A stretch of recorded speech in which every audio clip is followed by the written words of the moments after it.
Okay, everyone. I'll put the chat room on the side here. Well, I'll put that down. Okay.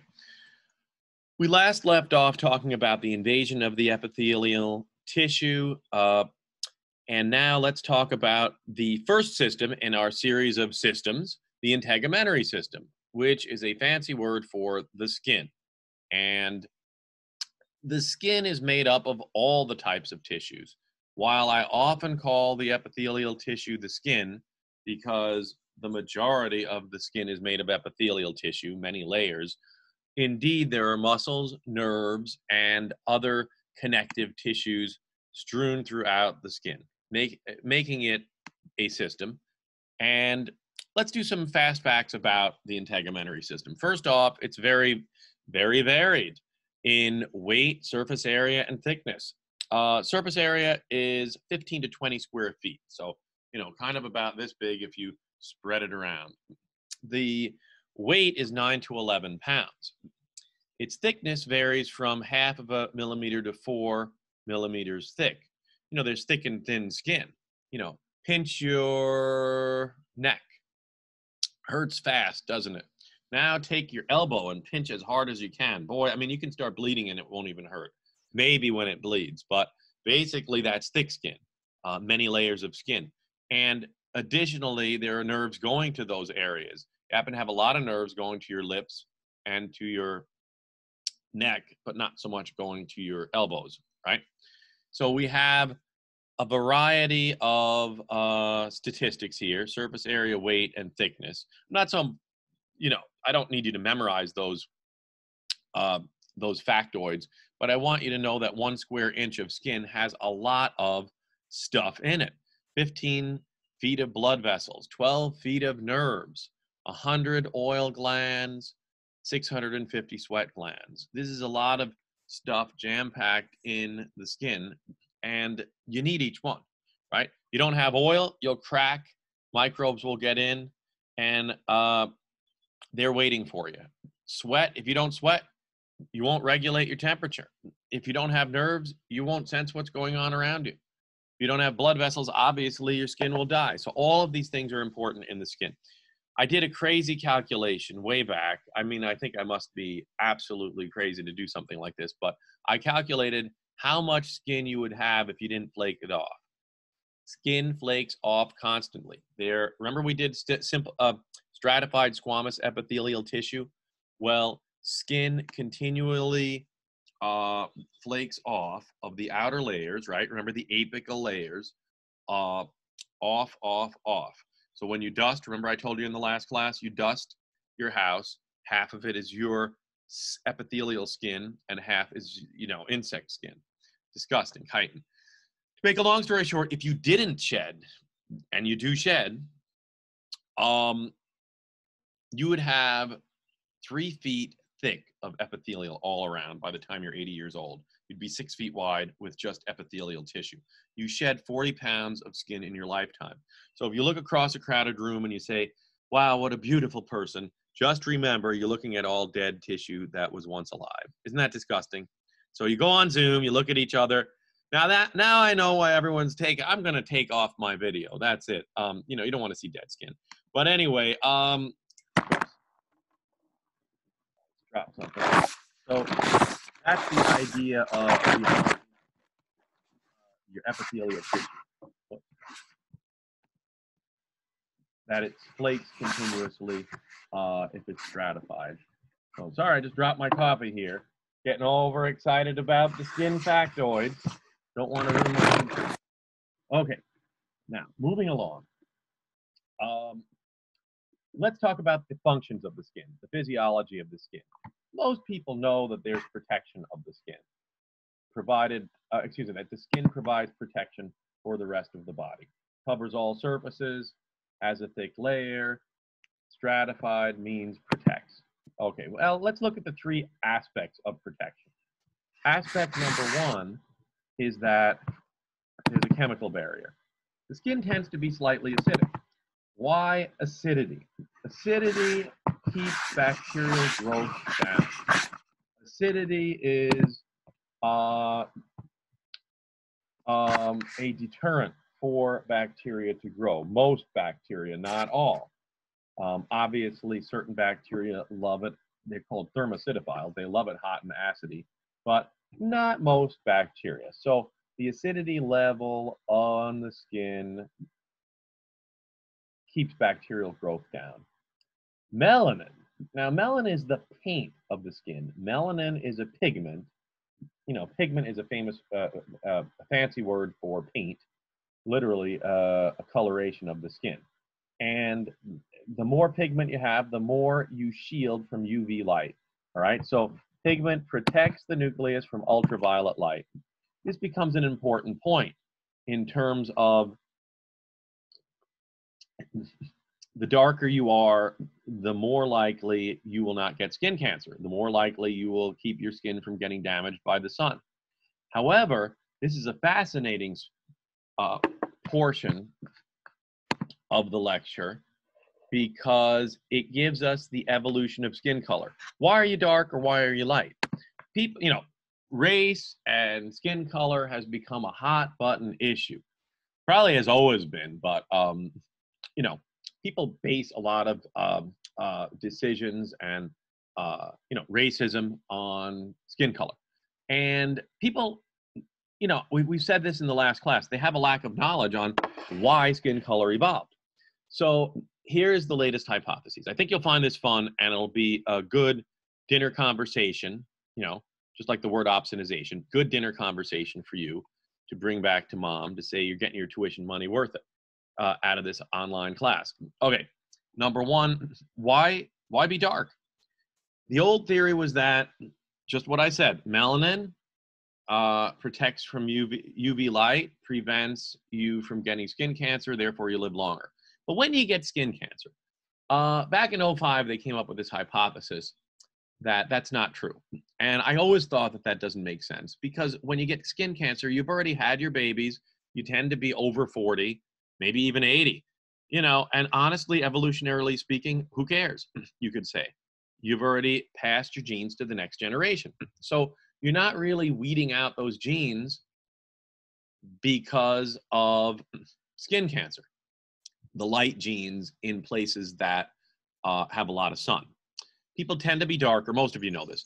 People tend to be darker if their genes come from more equatorial areas, you know, where there's more sunlight, and people tend to be lighter where their genes come from areas that have less sunlight. So more sunlight, darker, less sunlight, lighter. So without making a long story short, I'm going to give you the answer. It's called folic acid, everyone. Folic acid is a B-type vitamin, and it's linked to birth defects if you don't have enough of it. So in other words, some of your prenatal, all of your prenatal vitamins have a lot of folic acid in there to keep the baby's nervous system developing well, okay? Sunlight reduces folic acid in a person's body, in the skin. More sunlight hitting the skin depletes folic acid. And so we believe that over time, we're talking now hundreds of thousands of years, more sunlight in sunny areas depleted the folic acid of people. And so the babies that came from more lighter skinned people had a less chance of survival than darker skinned people. So that is the evolution of dark skin color. Folic acid, baby, nothing else. And that's the big issue in the country now, hot button issue, you know, skin color and race. So it's interesting, but very few people know how it even evolved. Again, me trashing the scientific knowledge of the public, and I'm happy to do it on YouTube. However, light skin color. Okay, why did that emerge? When sunlight hits the skin, I'm going to go right here. Let's go to letter E. Cholesterol in the epidermis of the skin is turned into vitamin D, and vitamin D helps you to absorb calcium, which, as everyone knows, gives you strong bones and teeth and helps your reproductive and survival capacity. So better vitamin D, lighter skin color, more folic acid, darker skin color. Now you might say, come on, just drink some milk and have a prenatal vitamin. You got to think caveman times. You got to think how it was years ago. There was no food. The limited food that you had, any little advantage helped and pushed evolution in that direction, okay? So I think that's a simple concept to understand, but the public can't grasp it because it's not two words on a text. And that's all I have to say. Moving along to the physical barrier. Physical barrier, you've got yourself keratin layer. Now, we said that keratin is one of the most common proteins in humans, hair, nails, and skin. It prevents water loss and therefore prevents breaking and cracking and therefore microbial protection. You need a strong outer layer. So, of course, this is your first line of defense, the keratin layer. Now, excretion is a strange thought. The skin, if you leave A&P and say Dempsey calls the skin an excretory organ, in other words, a urinary organ that gets rid of nitrogen-containing waste, I'm going to get in trouble for misteaching you. But indeed, it is a function of the skin. Excretion of nitrogen-containing wastes in the form of sweat, urea, uric acid, ammonia are all nitrogen-containing wastes, and as nitrogen builds up, it'll kill you. So sweat is necessary for removal of nitrogen-containing waste. Most of us know sweat mainly is for body temperature regulation, right? We sweat between 500 milliliters and 12 liters, which is, by the way, 1, 2, 3 gallons of sweat a day. So you can sweat a lot, believe me. Whoa, taking an organic chemistry test, I had a lot of sweat, probably a whole liter, sweating it out. And that's, of course, through vasodilation and vasoconstriction. I want to refresh your memory that vasodilation means making blood vessels wider, and vasoconstriction means making blood vessels narrower. That has a lot of control with blood pressure and also has a lot of control for heat loss. You flush or vasodilate your skin, your blood vessels in your skin to remove heat, and you vasoconstrict to kind of conserve heat. Last but not least, and most books do not bring this up, it's a blood reservoir. The skin is a blood reservoir. After eating or exercising, the skin sends the blood to your digestive system to get you to digest, obviously, put the effort and energy toward digestion, and takes blood away when that's not needed, stores it as a reserve area. So that is the fun facts and skin functions. Let's talk about the structure of the skin. I want everyone to go further now. Skip down, skip down, skip down. We did this whole thing, and you can feel free to ask questions about it at the end. We did that whole invasion of the skin. I put that invasion of the skin there because I wanted you to reflect on the immune system and the skin's initial defense. Then I want to march on to cells like getting sunburned. All right, a silly saying, but I want you to remember it. It helps you to remember the 5 layers of the epidermis of the skin. The skin is structured in such a way, let me show you. There's a dermis, hypodermis, and an epidermis. If we look into chapter 15, let's look at figure 15.4, page 572. It shows you a layer of the epidermis, the many layers of the epidermis, and shows you the dermis is underneath. And if you look on page 574 and 575, it gives you some more detail. Page 574, figure 15.6, shows you the 3 layers of the epidermis, okay? Excuse me, the 3 layers of the skin. You have the epidermis on top, the dermis in the middle, and the hypodermis on the bottom. The hypodermis being the fat layer. That's your bottom layer of the skin. Your middle layer, the dermis, is the goodies of the skin. That's where you have your nerves, your sweat glands, your oil glands, your muscles, known as the erector pili muscle, helps your hair stand on end. And then the outer layer is the epidermis. Why don't we begin with figure 15.4, page 572. Just to talk about these 5 layers of the epidermis. Cells like getting sunburned. Corneum, lucidum, granulosum, spinosum, and basale. It helps, excuse me.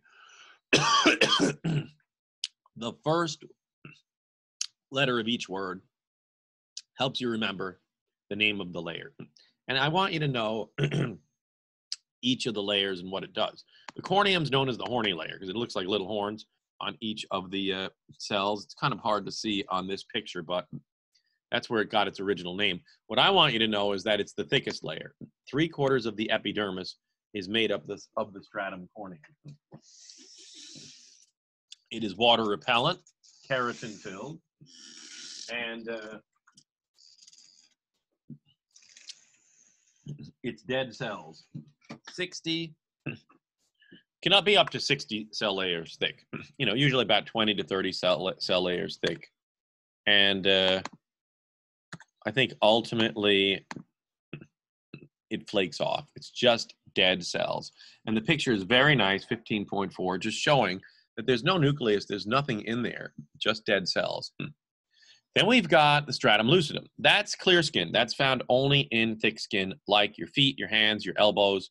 You know, have you ever had an itch in the bottom of your foot and you just couldn't get it? I mean, it took a long time. That's because your thick skin is found in those areas. The stratum lucidum tends to be thicker.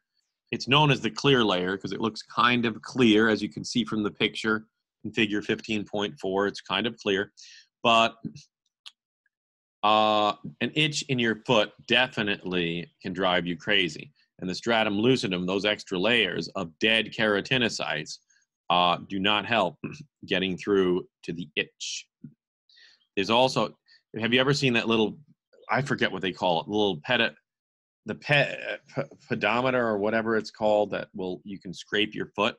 Absolutely gross. You scrape off the stratum lucidum and corneum and you wind up with one thing. Looks like dandruff, okay? A lot of little flakes of skin. And indeed, that's what dandruff is. It's flakes of skin. So again, what do you have to know? Corneum, thickest layer. A lot of layers, all dead cells. Lucidum, still dead cells, found in only the thick skin. Granulosum, this is where the keratinocytes start to form. We say that, this is where the keratinization starts to occur. That means cells are being impregnated with keratin. The nucleus disintegrates. These cells are dead, everyone. These cells are not alive. They're just beginning to be filled with keratin. Then we have the spinosum. Spinosum means it has little spines. All right, upon preparation, these cells look like they have spines because the desmosomes hold together. And anyway, you don't really have to know that, but that's where the name comes from. The desmosomes hold it together and look spiny. That's why they call it stratum spinosum. Of course, I should have told you, stratum is Latin for layer. Strata.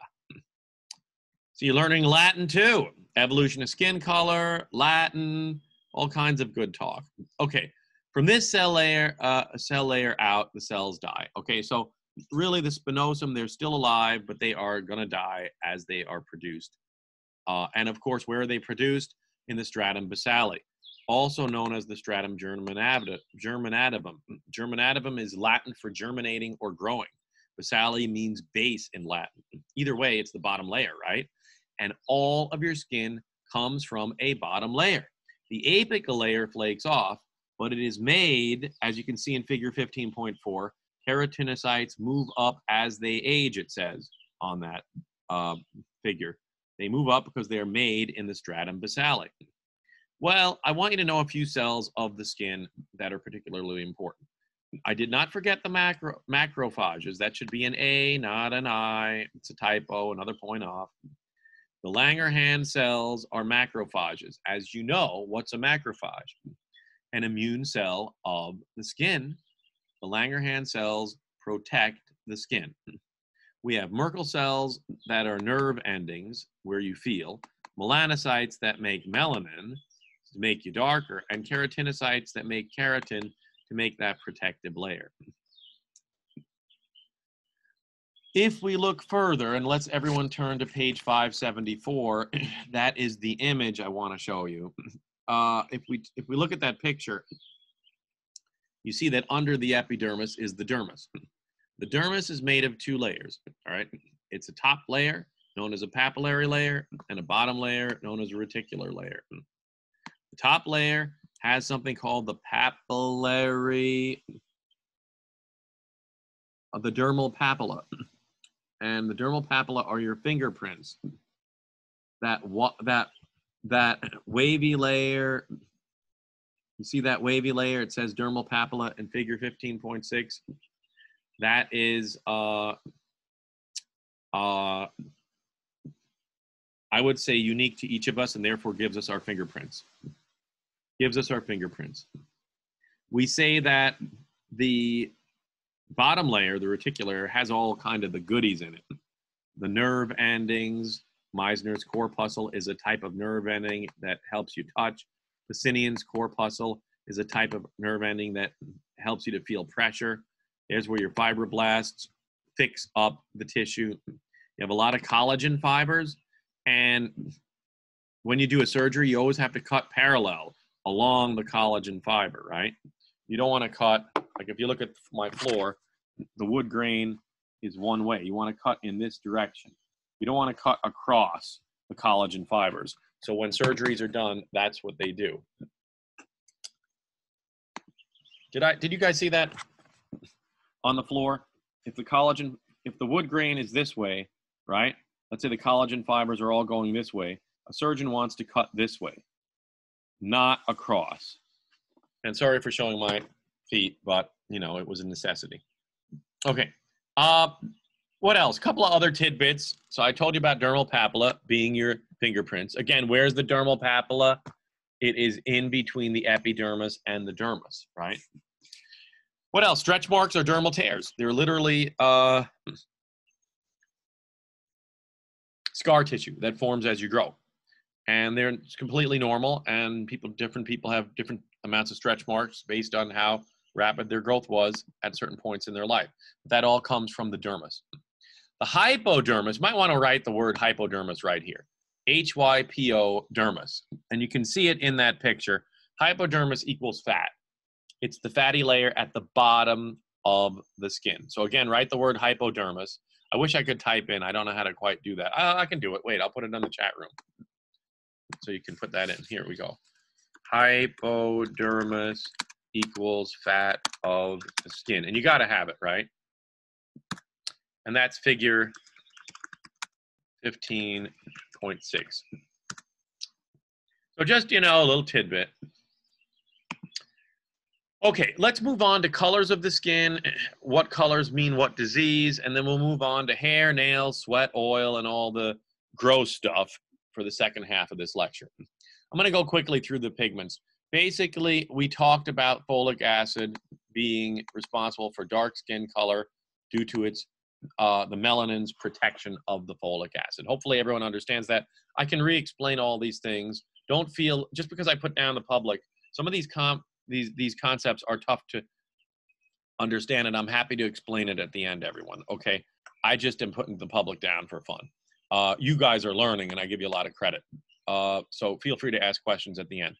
Carotene is a yellow coloration. Hemoglobin is a reddish coloration. We all have different amounts of reddish, yellowish, and melanin to give us our skin color. There are 10 genes that control our skin color, believe it or not. Let's talk about if you're yellow looking in general. You know, you usually look at the eyes and see if there's yellow coloration. That means bilirubin.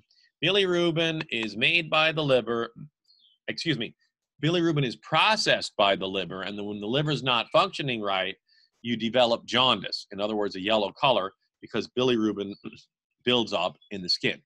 And we'll talk more about that in A&P too, but quite honestly, that is an indicator for liver disease. If you're bronze in color, and I've seen some cases in my clinicals, Addison's disease, means the adrenal functioning is very low. Rosacea. Rosacea is, I guess you would call it kind of a reddish look And you can Google rosacea and get your own pictures. Let me look for some in here. I don't have a good picture of rosacea in the text. Sorry about that. And I could you just Google it right here. Rosacea.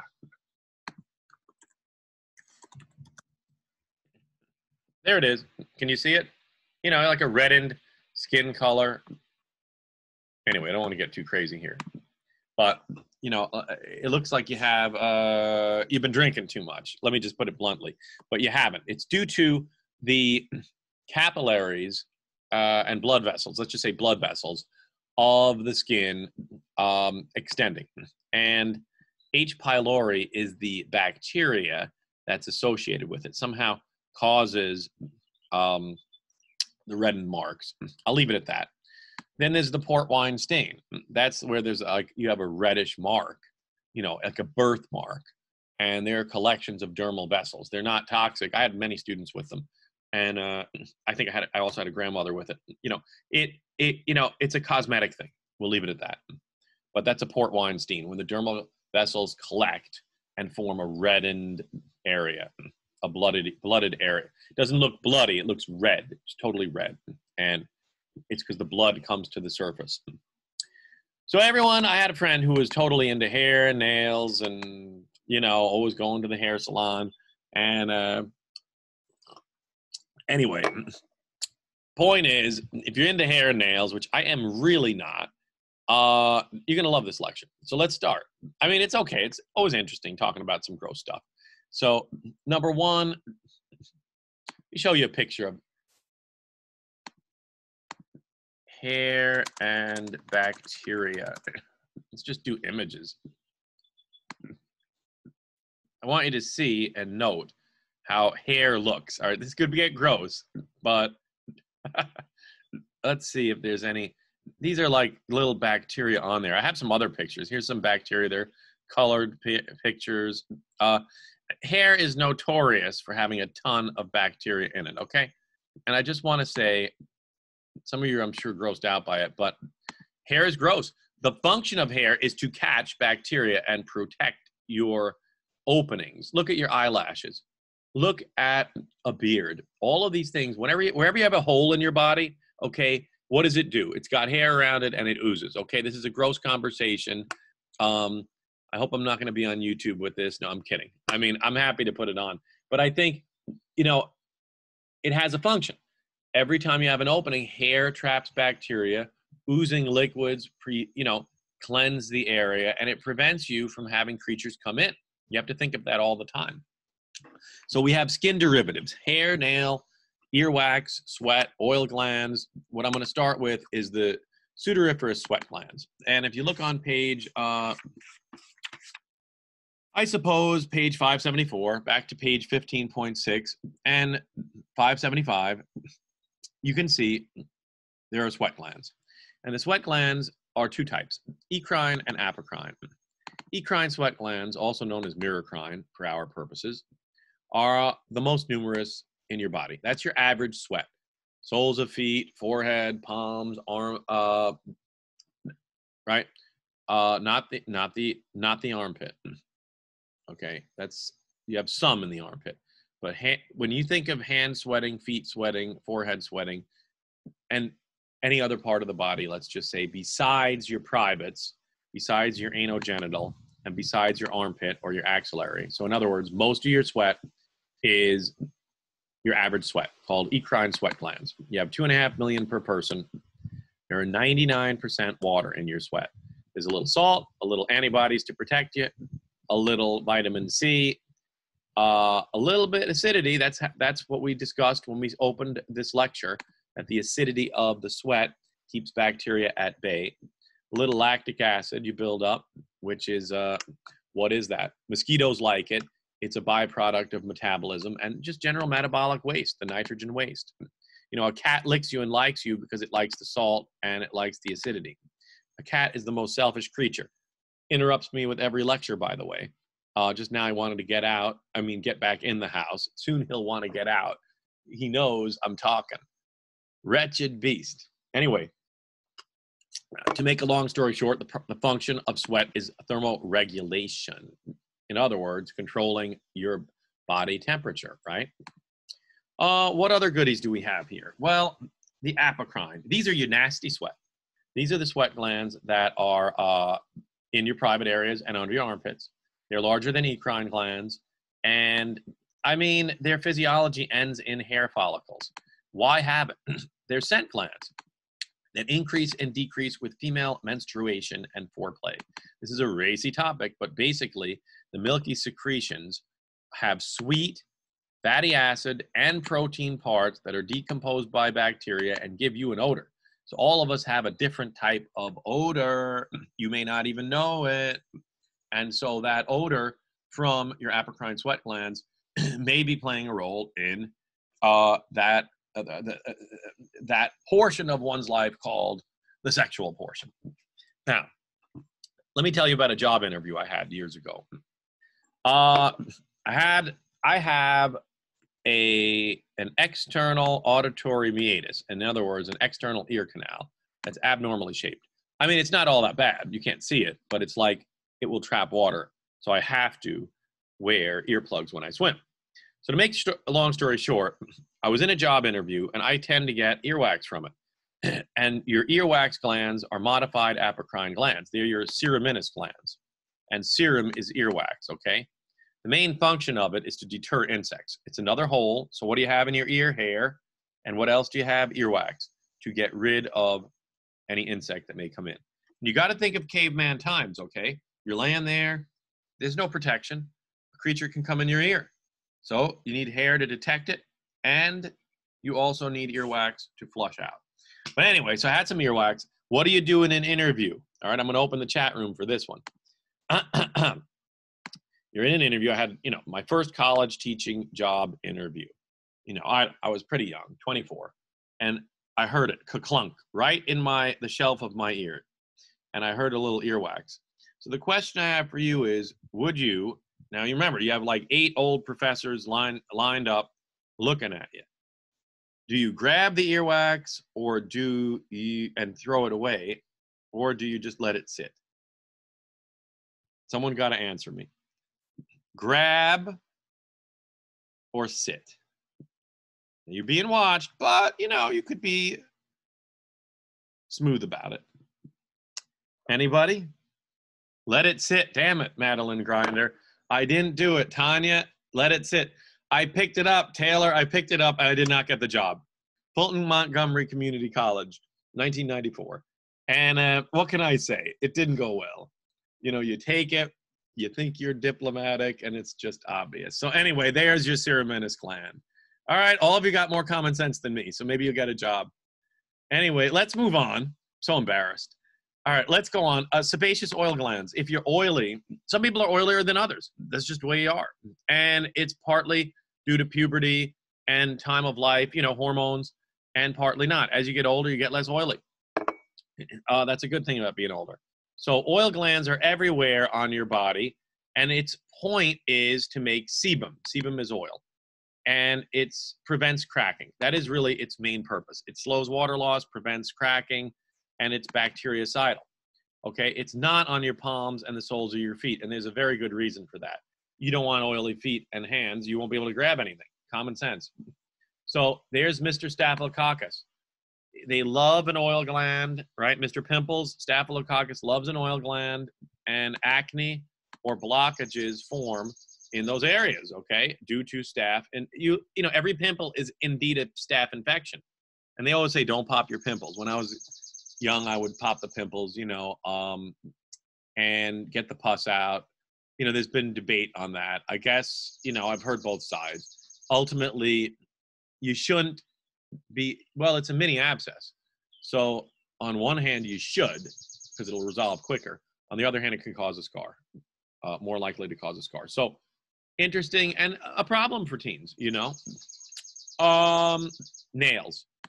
I'm not going to talk a lot about nails. I don't want to go crazy about nails, but I do want you to know a couple of things. Nails are hard and made of keratin, right? They're a thickened stratum corneum. And the nail matrix leads to nail growth. That's really it. And really, the deeper layers of the epidermis are what produce the nail bed. So nails are meant for you to grab things. That is its main purpose. So you have a hardened exterior to grab. Otherwise, you'd have a lot of damage to your tips. So there's, functionality there, right? That's the nails. Let's talk hair. Hair's main function is to sense insects. It actually has little nerve endings on each of the hairs that allow you, when the hair moves, to detect things. Like I told you about the ear. You have little hairs in your ear to prevent a creature. I don't know, think of an earwig. I don't even know that earwigs go in your ear. They just seem like the type, don't they? But, the little earwigs, you can Google an image of it if you've never seen one. Has a little ugly end and whatever. You want to be able to sense it. Then we have sunlight protection, everyone. Obviously, the hair on your head, your eyelashes shield the UV light, frankly, and insects. And then your nose, and in fact, your whole windpipe has hairs that beat upward and outward, and the nose has hairs to prevent bacteria and dust from coming in. So that's the main functions of hair. Hair has really 3 layers: a cuticle outside, a cortex in the middle, and a medulla in the complete center. All right? And if your hair is thin, it doesn't have a medulla. The follicle, I might ask you a question like, where does hair grow from? It grows from a follicle, and you got to know the 2 parts, okay? 2 parts of hair. Follicle. One is a hair matrix. That's where growth happens. And one is a hair papilla. That's where nutrition comes from. So you have capillaries, ball of capillaries nourishing the hair and the hair follicle. And then you have the matrix where it grows from. And you grow half an inch a day. A day. Yes, we're really hairy. You grow a half an inch a month. Sorry to misspeak. A half inch a month. So what have we been on lockdown for a month and a half? So you should have hair that's about an inch and a half longer. You lose 90 hairs a day, and that's totally natural. And last but not least, your hair is lost after 40. I believe by age 50, a third of your hair follicles are gone.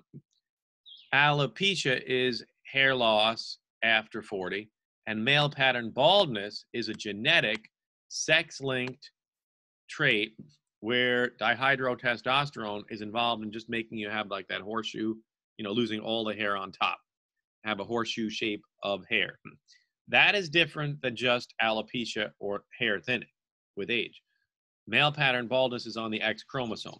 And let me explain that. It's not a genetics class, but you get your X chromosome. Your mother has 2 X chromosomes. That's your female chromosome. Your dad has 1 female chromosome and 1 Y, which is a male chromosome. That makes him a man. You have X and Y, you're a man. If you have X and X, you're a woman. And I just want to say that a sex-linked trait is more in men than in women because, and that's why you find men are more bald than women, because the Y chromosome, you can always put a man down this way by saying, oh, your Y chromosome's got nothing. Doesn't have much to hide what's on the X. So if you have a bald gene on your X chromosome, right, you're not going to be able to hide it with your Y if you're a man. So if you get it, you're going to be bald. Now, let me just say, so I'll give you a couple of examples. If mom's bald, you're going to be bald as a man. Okay, I'll tell you that right now. You got no chance of having hair. If dad's bald, all right, and you're a man, you don't have to worry because you're getting your Y from your dad. So you have nothing to do with your dad's hair. Now, I also want to say, if mom's bald and dad's bald and you're a girl, you're going to be bald. I don't care if you're a girl or not because it's a dominant, it's a recessive trait, excuse me, and would be hidden. But if dad's bald, that means he's got it. And if mom's bald, let me think about that. Hold on. If mom's bald, yeah, that means she has both bald genes. And dad's bald, he's got a bald gene. You're going to be bald. And I'll tell you, I have some cousins where mom's bald and every boy is definitely bald. The dad's not bald, though. He's got a full head of hair. So anyway, my father has tons of hair, and I got a lot of hair, and the kids too. So it's a positive. Got my hair. And I have to say, it's an interesting thing when it comes to sex-linked traits. I usually teach, by the way, human genetics, and it's a nice elective for students, but I'm so overburdened now with the anatomy. I'm the only one that teaches the anatomy. for the allied health that I don't have a chance ever to do some of the fun classes like human genetics. So who knows, maybe sometime. Let's move on, everyone. We'll end the lecture, as I always say, with something depressing. Burns and cancer. And aging. Let's add all three. You want to do it, or is it too depressing? We got to do it. Because you're going to be tested on it. Why don't we talk about the three types of cancer? Actually, it's not that bad. 1/3 of white people will get basal cell carcinoma, okay? Basal cell carcinoma is a very, very rarely metastasizing, as you know that word means spreading, type of skin cancer. It's a shiny, reddish, dome-shaped cancer, and it's a cancer of stratum basale. That's why you call it basal cell carcinoma. It can make you more susceptible to other cancers because it shows off that you can't fight the cancer cells, but that's where I always go to a dermatologist. This year I'm not going. I'm going to wait until the winter, with the virus. I really should just, I just get a checkup. And I want to say this. This is where they always get you. You have cancer. That's how that dermatologist keeps you coming. Then you get freaked out. Oh, my God. And basal cell is not a big deal. I wouldn't be losing sleep over it. But it can keep growing. It's got to get cut out. It's annoying. Now, squamous cell is more serious, okay? Squamous cell, I'll show you pictures at the end, I think, just so you can see it. Squamous cell carcinoma is a reddened elevation that's flaky, flakes off. And it is cancer of the stratum spinosum, keratinocytes of the stratum spinosum. It can kill you. It doesn't spread as quickly and can have a complete cure. But if you let it go on for, a period of time, let's say more than 6 months, it can be dangerous. A year, 2 years, people don't get checked. And you should always check the back of your head, your back of your arms, your butt. That's where you never see your cancers. Melanoma is the most dangerous. Only 5% of skin cancers are melanoma. They are cancer of the melanocytes, obviously. So the darker the mole, the more you got to worry. It's rare but dangerous. And it can spread, and its rate of survival is low. Usually like 5% after 5 years. Terrible. Now, like I told you, BANS, check these areas because that's what you often don't check. Back, arms, neck, and scalp. You got to check, your partner, parents, friend, etc. And what do you check for? It's the ABCDE rule, everyone. Asymmetry means the mole is not symmetrical. Draw a line down the middle, and it's different on either side. The border is jagged. B for border irregularity. C for coloration. If you have different colors, that's a problem. But if a mole is big enough, it's going to have different colors. So how big is too big? Take a pencil, and if it's bigger than a pencil eraser, it's an issue. 0.6, 0.7 centimeters. So 7 millimeters. E for evolution, changing. If it evolves, if it changes, that's when you got to worry. Let me show you some pictures of these guys because that's the best way to really.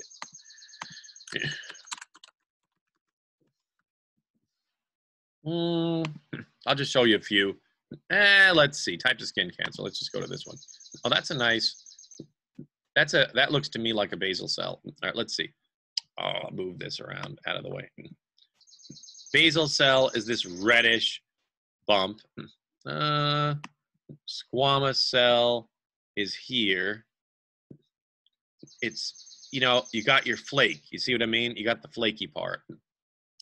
This got to be this has to be a squamous cell. Or it's precancerous. Whoops, sorry. I'm trying to move this around. Yeah. There it is, squamous cell carcinoma. See, I'm pretty good with that. That looks like a basal cell or psoriasis. I don't know. Let's do melanoma. Melanoma is the most deadly, so I want you to know that one. Probably the best. There it is. You see, this is a famous one. See the border irregularity. See the different colorations. You see how it's not symmetrical. One side versus the other. There's another one. They're pretty dark. So, moles. That one doesn't look that dangerous. That one, I'm like, whoa, I could have that, but I don't. I do not. Bleeding, often something bad for it.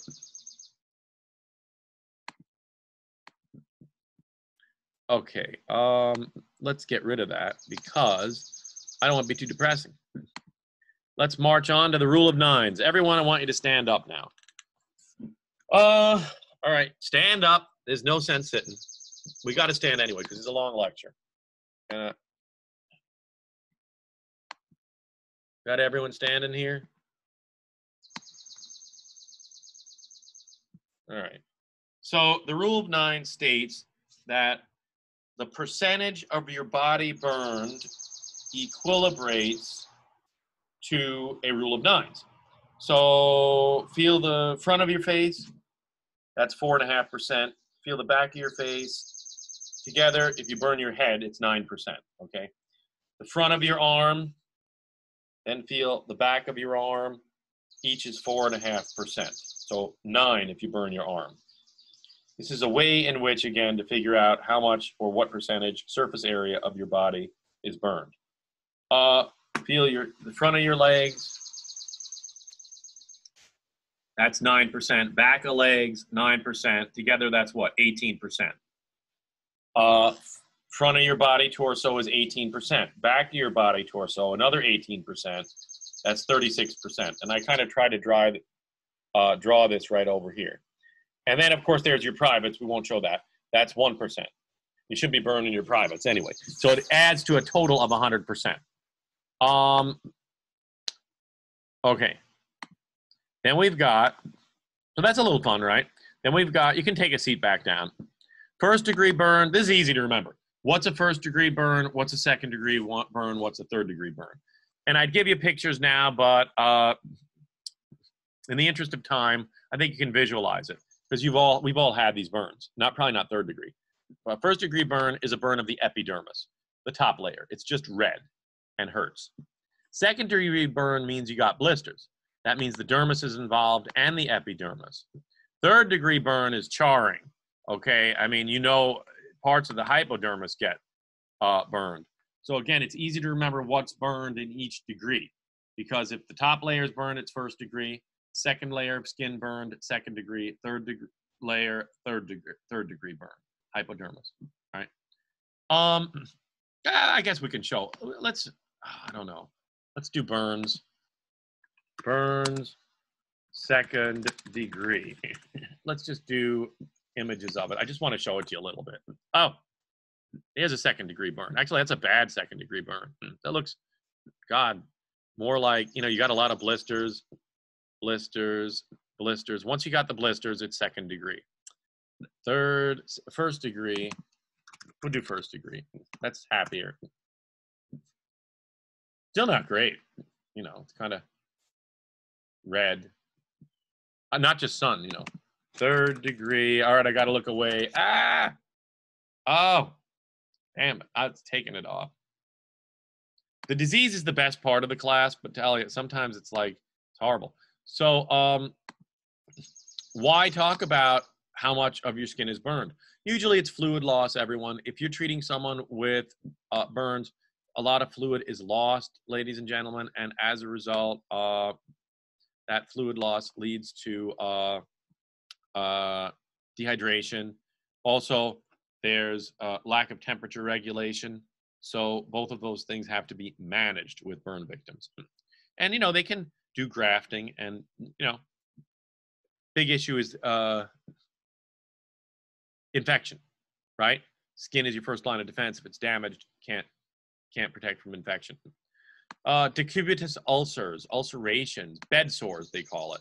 Think of that. That you're going to find very often if you go into the nursing aspect, long-term care. You know, people lay there for a while, and you literally have pressure sores. And that's a tough situation because the pressure sores lead to infection and can spread throughout the body. Many people who are immobile die due to the pressure sores, due to the infection coming into it. Last but not least, aging. Pull your face, and if it doesn't come back, you're old. It's a little joke. Lack of elastic fibers. I told you that. More wrinkles mean less collagen. So as you get older, and I put 40, but honestly, you know, I hate to say it, your life expectancy decrease. When are you most healthy? Least chance to die? What age? We'll do the chat room just for a second. What age are you less likely to die? What's your lowest mortality? No way, not 30. You're over the hill at 30. Taylor, sorry to say it. Another guess. You get one more guess. 60. Come on. You're dying like flies at 60. 25, you're getting closer, Sky. No, 12 years old. You just shake a 12-year-old's hand on his birthday and you tell him you're doing good because it's all downhill from here. Your life expectancy goes down after that. You are healthiest at 12, all right? And that, I mean, really, the skin starts aging after 12. Everything's downhill. My boy just turned 13. I told him it's all downhill from here. You were better off at 12. Terrible. So, congratulate the 12-year-old, okay, that you meet. I shouldn't joke around because all of you are over the hill, too. I'm even way beyond that. I'm over the hill. And so that's kind of a fun part to talk about because, you're losing your elastic fibers as we talk. Collagen fibers, I'm not picking on you guys, but collagen fibers decrease with age. So we'll leave it at 40, right? And I told you that collagen cross-links and you lose collagen. And that is a main reason for wrinkling. The more sunlight and smoking, two big factors in decreasing your collagen levels, okay? And I did my research on collagen. So I just want to say, a research project. And I want to say that collagen is found all over your body. And when it deteriorates, like in your blood vessels, etc., causes problems. That's, we believe, related to heart disease, certainly related to wrinkles, and, kidney functioning, etc. So as you get older, you lose these collagen strands, and that's really what keeps the integrity or strength of your anatomical tissues, right? Oh, what else? By age 50, a third of your hair follicles are dead. So, if you start with little, by a third, it's going to be down. By 50, it's down a third. Less epidermal replacement. So the skin actually thins. There's less hypodermis, less fat underneath. You kind of see people, the skin fat is gone, all right? Hypodermis recedes. Less melanocytes. So as you get older, you get lighter. That's kind of an interesting thought. Less melanocytes and less Langerhans cells, which make you more prone to infection. Right? So that's all what I have to say about aging in the skin. Only depressing, but also, informative. Wow, yeah. Yeah, Tanya says, wow, to the 12-year-old. 15. Matt, you got it closest. 15. No, it's interesting. Listen, why don't I unmute people and open the chat room and see where everyone is with things. Allow everyone to unmute themselves. Anyway, so that's the best way. And so you can unmute yourself and talk, and we'll go from there.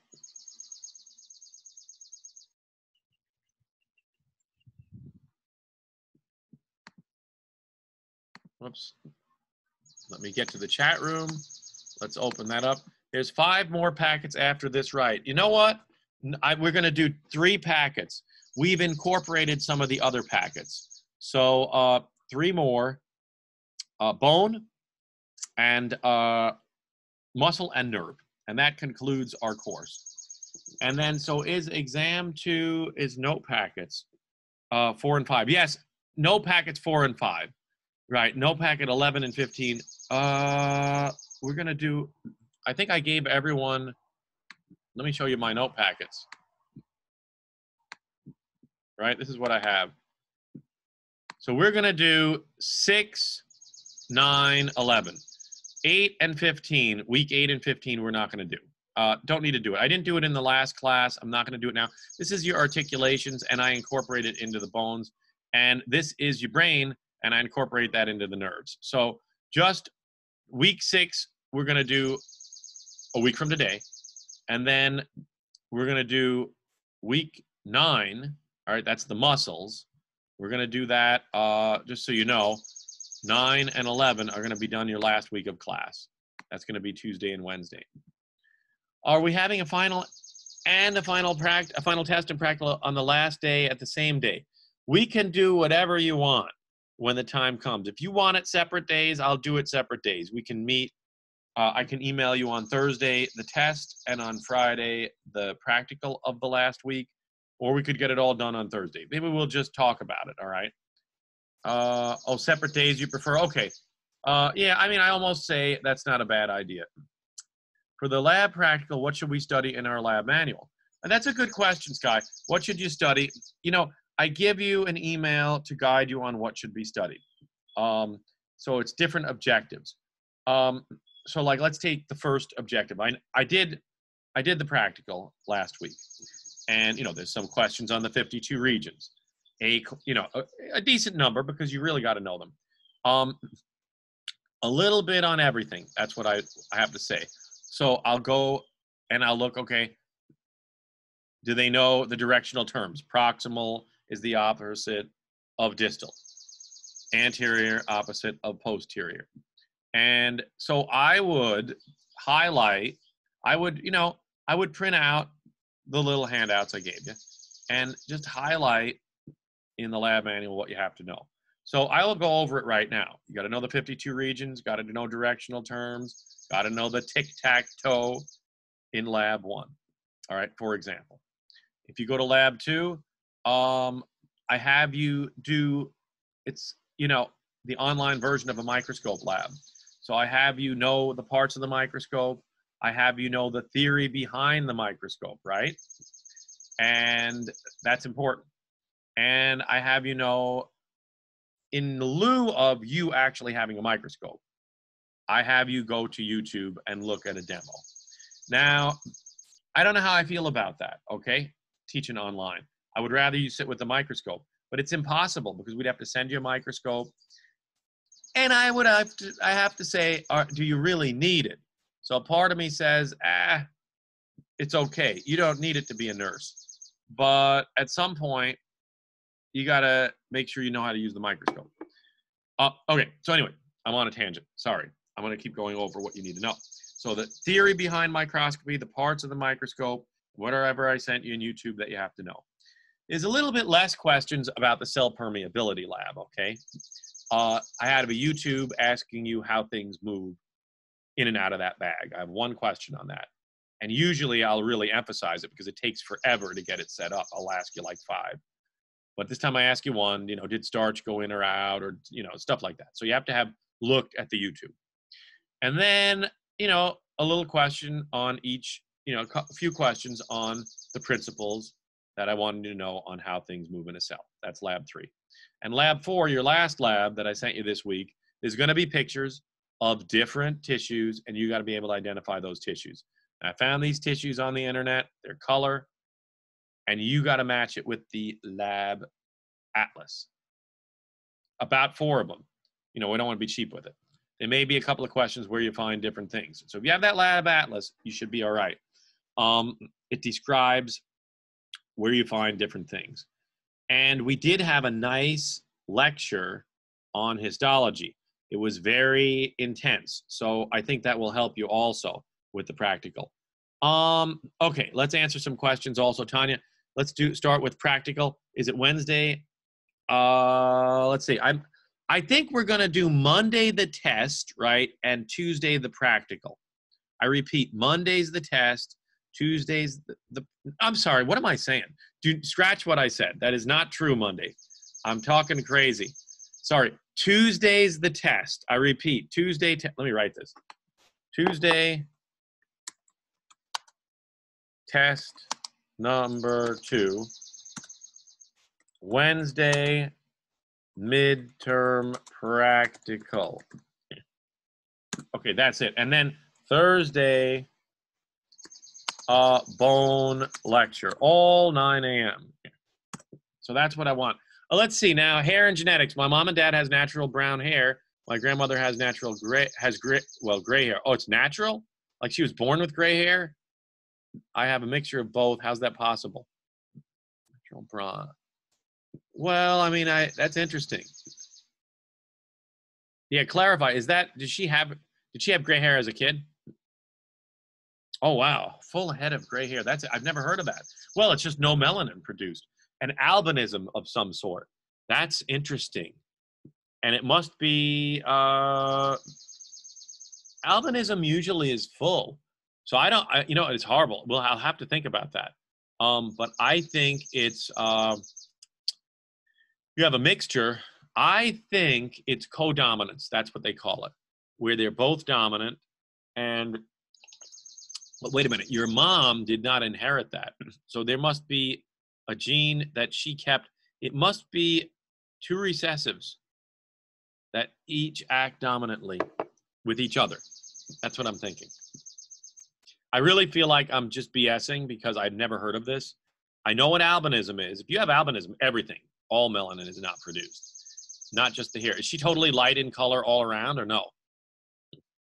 Like albino? Well, she is. Interesting. But you have a mixture. I've never heard of a mixture of it. Well, it can be that. That's very interesting. I honestly, that I would have to ask a geneticist. I could research it. That's interesting. I think it's codominance with the albinism gene. That's fascinating, Tanya. Yeah. Well, it's definitely something to think about further. If I have time, I'll check it out further, or we can email each other. But albinism is it. You know, I actually have a story in the textbook about, if you look at chapter 5, I'm dead serious. There's a story about albinism, and you can look into that further. There it is, page 153, the Tanzanian albinism, the case of out-of-place color and prejudice against albinos in Africa, which is really fascinating. I never heard of it until I taught human genetics, and then I had to put it in my own book because I said it's really helps you think about skin color a lot. So that's interesting. What other goodies? Any questions on, so I think we did an overview of what you should study for the practical. 25 questions, so don't go crazy. 4 points apiece. You'll have 40 minutes, and then you'll have 25 questions and 40 minutes also. 40 minutes also for the test, 25 questions. I think your last test is going to be 40 questions. I got to add more. Oh, did we get any, someone asked, did we get any news from the campus? I did have a meeting with Donna Cutting for a whole hour. We had a great conversation, and everything has to be approved by the chancellor, who you know resigned. So I don't know who the new chancellor is going to be. I haven't kept up with my gossip in Albany. But they have to approve our plans. Nurses are planning to come back and front load some labs, do a little extra labs. And liberal arts, like myself, I'm in the nursing department, but I teach liberal arts. We're going to be Zooming, lab and lecture, completely. We're not going back. NG, not going back. So, and that's to give more space, I guess, for campus so people can have their own rooms. This is what I heard.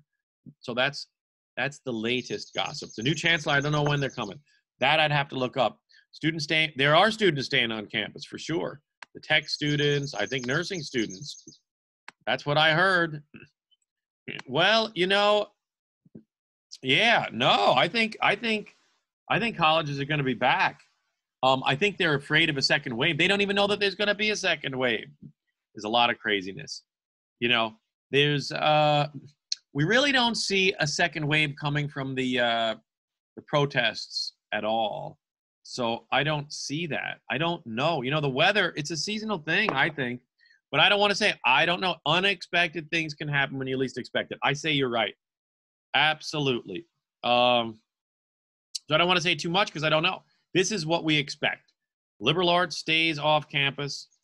Nurses, carpenters, tech students. I think Vet Sci comes back on campus to do their lab requirements. And I think they're even going to have some, like the automotive tech people are coming back in August, early. Sooner the better. And sleeping there. So, you know, I guess people are back at work at the college. They're doing temperature checks. I'm not back. I don't know. You know, it depends on where you're at. Like I wear a mask going into the store and people are like, what the hell are you doing? You know, and then, you know, other people are fanatical. It is so weird the way people approach this. You're living in unprecedented times, everyone, but at least you're getting your A&P done. You're not wasting time. You're getting ahead when other people are wasting time, and that I give you credit for. It's not easy to take this class online. Teaching it has its challenges. I told Cutting, it's not easy. You're a good class. I told her that, but it has its challenges. Like I just spilled a little coffee on my keyboard. I got it all, but God forbid, you know, something happens. I can't even meet. I only have this computer. The college's computer is out of date that I have, and the Mac store is closed. But I don't want to talk your ear off. That's rather boring. I'm working out pretty good. The things are moving very smoothly for me now that I got my computer fixed. I was just worked up because of the changes that one time. The cell bio lecture, I told Cutting, that was my worst lecture because I was worked up. Oh, yeah, students are all wary of each other. People are all paranoid about each other. I mean, it's made us all kind of crazy. One student, yeah, the comment made is that, will we all be wary of each other going back to college? Well, I think the plan is to have everyone in their own room, but you're still sharing a bathroom, right? So the setup is the setup. Well, Johnson & Johnson is testing a vaccine, uh, sooner than later. With the swine flu, they came up with a vaccine in 6 months. So anything's possible. I have advice for you guys from my many years, my age and wisdom. Expect the unexpected. That's what I'll say. That's all I have to say about it. But on the other hand, not for the test. You should not be shocked with the test. Everything should be very clear, right? And feel free to email me any questions before the exam if you have anything to you want me to have explained. We can email back and forth. Each test, Madeline, is going to be 25 questions. All right. Tuesday, 25 questions. Wednesday, 25 questions. 40 minutes. No, what did we say? 40 minutes. 15. A minute a question plus 15 minutes. Yeah, you said that too. Yeah. What else? Other goodies. Things clear?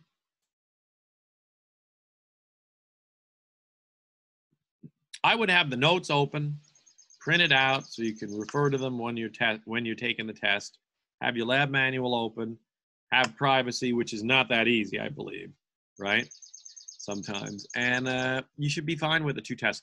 Then after that, we just have the last day of class having tests. And we can, think about what you want. Think about what you want. If you want the tests on separate days or you want them the same day. Why don't you email me right now? Do you want the exam 3, the same day as the practical or different? Right? Same or different. I'll take a vote, and that's what I'm going to do. All right? Different. Because if you want it, have it now. Mm-hmm.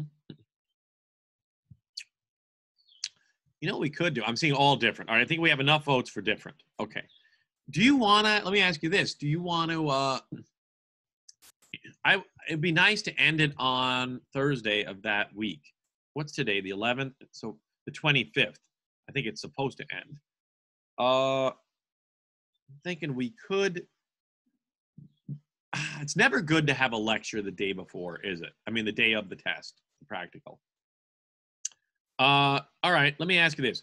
Do you want to have a lecture and then the practical that Wednesday, or move it to Friday? So what you can write is, do you want a lecture and the practical the same day? That's the question. Or not, different day. So write same or different. No way, one says. That was capital. That means you're yelling. All right, we won't do it. We won't do it. I'm just thinking aloud. So let's do it this way. We'll do it that Friday, and I'll just hand in the grades that Friday. I don't think I'll get a lot of lip from anyone. We'll do that Friday. We'll do the practical, the last day. And the Thursday, we'll do the 3rd test. All right, sounds good. We'll have separate days. Well, we got that worked out. So Friday, June 26th will be our practical. That is correct. Yeah, I think that's a smart move. This way we just leave it for the end. I got to start sending you your labs. You're going to have 2 labs each week. And I'll send you the lab on Monday or Tuesday, the 2 labs that you have to do each week. They're bones and there's muscles. That's it. 3 bones, 1 muscle, and that's your second practical. So I'll send it on Tuesday. When I send the test, I'll send because I don't want you getting overwhelmed. I'll send your labs on the bones, and it's going to be the skull and the arms. All right, next week, and it's going to be the legs, and it's going to be the muscles the following week. So it's a little bit. I'm glad we're extending it to June 26th, so you have a little more time to study. All right, good. Well, I think we know everything going on. Any last questions? Anything about the material? Right? You know that the test is histology, the skin, and the immune system. Packet 4 and 5. That should be it.